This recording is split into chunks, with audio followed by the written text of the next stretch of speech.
Kasama na po natin via Zoom ang ating financial literacy expert, si Ginoong Vince Rapisura. Good morning po, Vince, and welcome to ASPN. Happy New Year! Good morning, sir. Happy New Year! Magandang umaga rin sa inyo, Ricky at Pat. At maraming salamat sa muling pag-imbita sa inyong financial guru sa inyong programa. Oo nga, before we start, nag-text ka agad yung pinsan ko, si Milen Baltasar Aviles. Pat, friend ko yan si Vince! O sabi ko, sige, babanggitin ko, ayan. Okay, so anyway, Vince, let's start off the year on the right note, on the right financial advice, because I read an article no, na parang mga Pilipino, mahilig sila na talagang umaasa, yung mga magulang, umaasa sa kanilang mga anak na sa pagtanda nila, yung mga anak nila ang tutulong sa kanila, ang kumbaga sila ang lahat ng bayarin, no, ipapasa nila sa mga anak. Ito ba ay tama? Ito ba ay tamang pag-iisip? Kultura ba ito ng Pilipino na pinapasa natin yung mga obligasyon natin sa mga anak natin pagdating po ng panahon? Oo. Actually, hindi naman sana malaking usapin yung pagpasa at pag-ako ng responsibilidad na yan kung hindi tayo economically challenged. Ano? Pero Ricky and Pat, gusto ko lang linawin, no? Meron tayong 3 pillars kasi ng retirement. No? Okay. At yung issue ng ako o pagbibigay ng pag-oobliga sa mga anak ng retirement ng kanilang para sa retirement ng kanilang mga magulang ay isa lang yan sa mga myths, no, na tinitingnan natin. So yung 3 pillars kasi ng retirement, unang-una, mayroon dapat kasing social safety nets galing sa gobyerno. Okay. Ibig sabihin, pag nagkasakit tayo, ay mayroong universal health, hindi tayo gagastos, no? Ganyan. Tapos, yung pangalawang pillar ng retirement ay yung ating savings and investment. So, ito yung personal contribution natin sa SSS. Ito yung mga naipon natin on our own, mga investments natin. At mayroon din yung mga pinapalad, mayroong mga company pensions. Yung pangatlong pillar, dyan na pumapasok yung anak, no? Kasi ang pangatlong pillar really is about family support. Pero ang kailangan nating i-emphasize dito, dapat may mutual benefit, no? Yung family support, hindi lang yung umaasa yung mga magulang sa kanilang mga anak at ang mga anak yung obligadong pumarga lahat ng finances. Ang ideal really is, di ba? Ang ideal, lalo na kung ikaw ay magulang, syempre, gusto mo hindi ikaw ay pasanin o pabigat sa iyong mga anak. Correct. Bagkus, opposite sana, no? Nakakatulong tayo sa mga responsibilidad ng ating mga anak. Unfortunately, hindi ganyan yung sitwasyon sa Pilipinas. Okay. Ito nga, nasabi mo nga, no, sir, na ang retirement pillar, isa dyan, number 1 dyan, is the social safety net na talaga namang pasanin supposedly ng gobyerno. At as a matter of fact, sa ibang bansa, nangyayari ito eh. Kaya, di ba, nagkakaroon sila ng, hindi na sila umaabot sa pangatlo, yung family support. So sa mga bansang ito at sa ibang households din dito sa Pilipinas, aminin na natin, ang iniiwan po ng magulang ay assets, hindi obligasyon. Pero posible po ba itong mangyari dito sa Pilipinas given, okay, meron tayong senior citizens benefit mula sa gobyerno, meron tayong PhilHealth. Ano pa yung pwedeng punan nga ng first pillar of a retirement? Yes, no. Ang actually yung kalagayan talaga ng senior citizens dito sa Pilipinas very dire. Ngayong last 2025 ang estimate namin diyan nasa 11 million na yung ating mga senior citizens, ano. At 55% dyan ang walang pension. Wow. And they are automatically classified as persons living in poverty, no? So doon pa lang malaki na yung gap mula sa responsibilidad ng gobyerno na bigyan ng maayos na buhay, no, ang ating mga senior citizens. Kasi habang buhay na nagbayad ng tax ang mga senior citizens natin directly or indirectly. At kailangang maibalik 'yon ng gobyerno in terms of services sa atin. So sa akin, very basic. Dapat magkaroon ng minimum na pension, lalong-lalo na para sa mga senior citizens who are living in poverty. So Vince, how is that? Kung nangyari nga, sabi mo nga, walang problema kung may kakayanan yung mga anak, no, suportahan. Nagkakaroon na lang ng problema kung economically challenged rin, di ba? Yung hindi naman may kaya. So, where do you draw the line? Usually, parang nangyayari dyan, nagigil trip yung mga anak. Anak, pinalaki kita, kita, naghirap ako, ganyan-ganyan. Dapat naman siguro, panahon na ngayon na ikaw naman ang umuna sa akin. Paano yun kung yung anak mo, may sarili siyang pamilya? And aside Yes. from that, hindi nga rin niya, kumbaga, he cannot even make ends meet. So, anong mangyayari? Anong intervention ang pwedeng gawin para po hindi naman po hindi maalagaan yung senior citizen na yun, yung magulang? Yes. So, ang realidad, no, ang nangyayari talaga, ang mga senior citizens, kahit na sila ay matanda na, napipilitang magtrabaho. Actually, sa study namin na ginagawa with the United Nations Women, ang nakikita namin dito sa care economy, malaki ang role ng mga senior citizens sa pagbibigay ng care services within the household. Kasi usually, ang balik naman niya, no, ang nagfa-finance ng kanilang mga pagkain, gamot, ay yung kanilang mga anak. Pero in return, ang nangyayari naman dyan, sila ang nag-aalaga ng mga apo. At ang problema kasi, yung tinatawag na care services na yan, yung care economy, unpaid kasi yan eh. Yeah. Pero kung lalagyan natin ng value yan, mayroong mutual benefit na makikita. No? So, doon sa lens, dapat natin yon na kukunin. At sa akin, sa totoo lang, of course, gusto natin na mas makapagpahinga ang mga senior citizens natin. Pero para sa akin, hanggat kaya pa sana nating magtrabaho, ay magtatrabaho tayo. Pero sana ay gagawin na lang natin ito hanggang sa kakayanan natin. At yung nag-e-enjoy na tayo kapag dumating na tayo sa senior citizen age. Pero ako, mas okay pa rin yung tinatawag ko na meaningful and productive retirement, wherein we work as long as we can, as our body allows us. Kasi 'di ba yan naman ang sinasabi na sinasabi sa Katolisismo, even sa Islam, go forth and be productive. So yun. Okay. Ayan, so ako naman, Vince, puntahan ko naman yung second pillar na binanggit mo.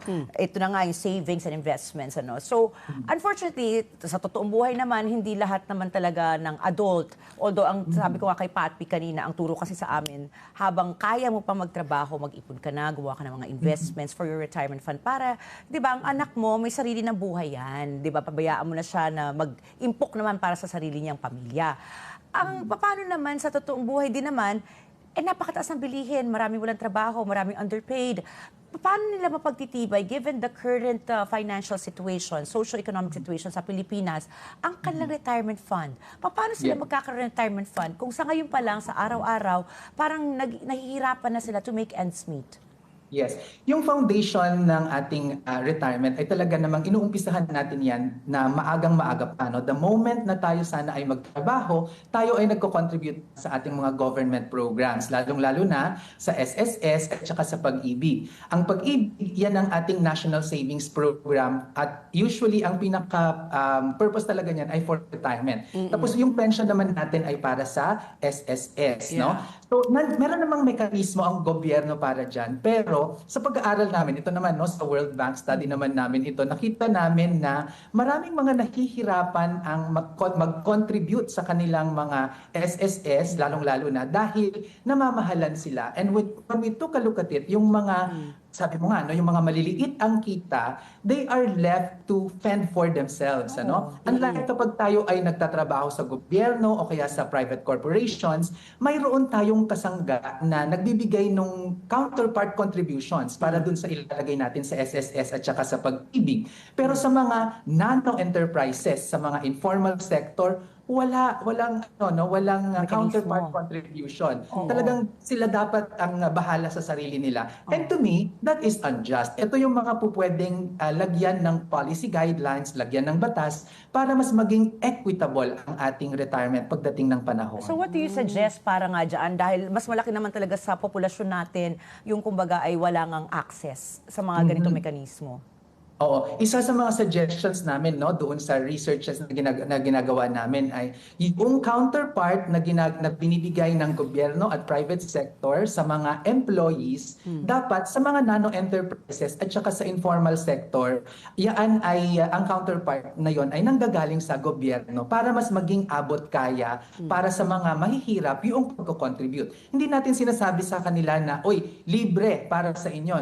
Ang sinasabi natin ay, kung may tulong tulong para sa mga government employees and private employees, dapat sa mga nano-enterprises and informal sector, mayroon ding equivalent na tulong. No? At sa akin, napakalaking move niyan, no, towards development for the Philippines. Oo. Pero Vince, karamihan nga sa mga mahihirap natin po, galing talaga sa informal sector, di ba? So talagang wala silang, kumbaga, ilan lang siguro na talagang merong talagang kakayahan na monthly mag-contribute ng ganon. So wala talaga silang naiipon. Marami nga dyan, isang kayod, isang tuka, di ba? Day to day talaga ang kita nila para lang maitawid yung gutom. So,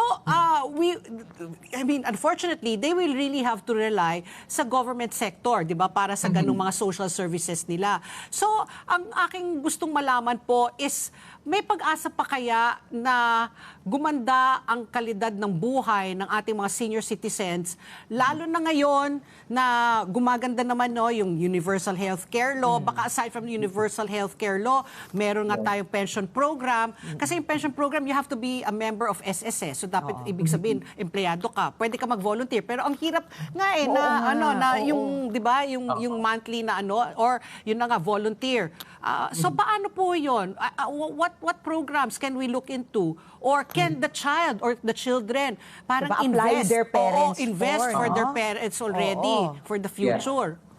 Actually, ang unang dapat gawin is to take care of ourselves first. So yung mga bata ngayon, dapat sana ay mag-contribute na tayo habang maaga pa para pag tayo nag-retire, hindi tayo magiging problema sa mga susunod na sa mga anak natin, pero dun sa tanong mo na meron pa bang pag-asa ito, masusolusyonan pa ba? Actually, meron naman tayong mga improvements in terms of our pension dito sa Pilipinas, Dati walang binibigay na pension, totally zero para sa mga senior citizens. Nagkaroon tayo niyan, may 500 pesos if I'm not mistaken para sa mga indigents. Pero saan naman tayo dadalhin ng 500 pesos? But it's better than nothing. What we're saying is nandyan na, we're laying the grounds to be better in terms of retirement, lalo na sa mga mahihirap.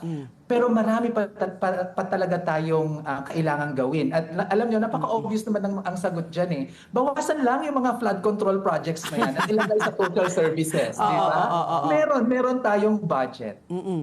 Ako siguro dahil nabanggit mo nga yung pag-ibig, alam na natin usually yung SSS, pero it's very interesting that you said nga yung pag-ibig fund pala ay para sa lahat. Pwede bang palawigin mo kung ano yung topic na yan? Because to be honest, I'm very interested now.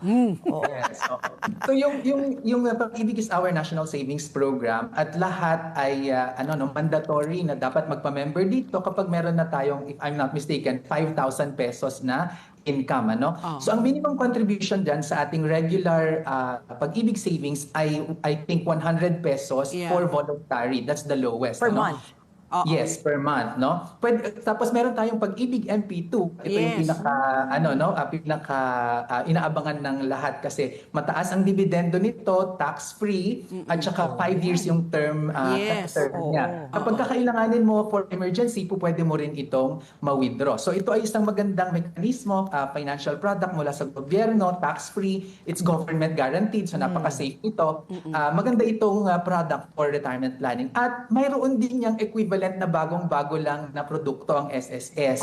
Ang tawag nila ay My SSS Pension Booster. So, aside from your contribution based dun sa income mo, you can actually contribute above that. Tapos, ang kanyang returns ay halos kapareho din ng Pag-ibig MP2.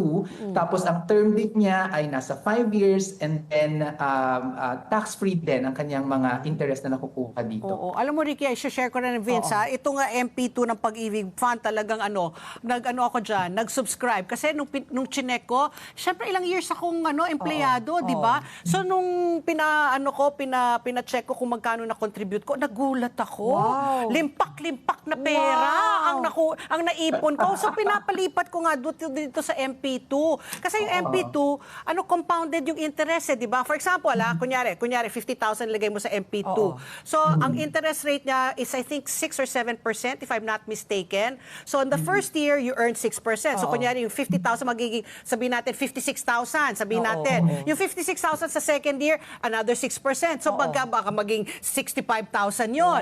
On the third year, magiging 80,000. When you withdraw it, yung 50,000 mo, pag withdraw mo yun, baka 75 or 80,000. Yun yung bagay na hindi mo namamalayan. Hindi mo namamalayan. Diba? At saka ang bilis ng 5 taon Diba? na lumipas. Diba? Oo, yan. Again, very At ang interesting. maganda pa dyan, yung pondo na binibigay natin sa pag-ibig, nagagamit yan para sa pabahay. Correct. No? At ako matuwang-tuwa ako kasi parating unqualified opinion yung nakukuha natin na audit mula sa pag-ibig. Ibig sabihin, very well managed talaga at yung maganda ang kanilang pagpapatakbo. Kaya kampante-kampante ang pera natin. Ito, curious lang ako kasi nagtrabaho ako dati sa gobyerno, di ba? So meron ako kompleto GSIS, SSS, pag-ibig. Wala nang SSS kung sa gobyerno, Ito, ka GSIS yan. lang. So nakalimutan ko na siya.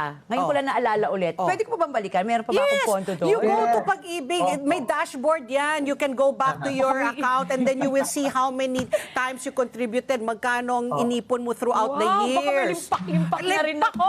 Limpak talaga. Actually, kung umabot ka nga ng 15 years minimum doon sa GSIS mo and then pinagpatuloy mo ang SSS, mayroon kang 2 pension. See? Mula sa GSIS at SSS. Pag nakita ko limpak-limpak, ako manilibre na malunggay pandesal Hindi, sa mga. hindi, ako talaga limpak-limpak. Kapag katulad naman tayo ni Milen na Dutch na may Dutch. pension sa, sa Netherlands. Euro na ang kita Tatlo niya. pension niya. Thank you very much, Vince. Always a pleasure having you on the show and Thank very you. interesting. Sana nga, no, because of this interview, maraming ma-encourage. Tignan yung kanilang Pag-ibig Fund, ilagay nga dyan sa MP2 or talagang, make it an effort to contribute for savings. Kasi in the long run, ikaw rin naman magbe-benefit niyan. Saka tignan mo, 100 piso lang kada Oo, buwan. kada Di buwan wag ka lang mo mamalayan. mag-Starbucks ng isang Oo, araw, oo, di ba? 3-in-1 ka na lang, So may correct. pag-asa pa pala. Kaya may pag-asa. Habol-habol na lang, habol-habol. Thank you, Vince. Okay, maraming salamat, Vince, muli. Maraming salamat din. Okay, yan po si Vince Rapisura, ang ating financial expert.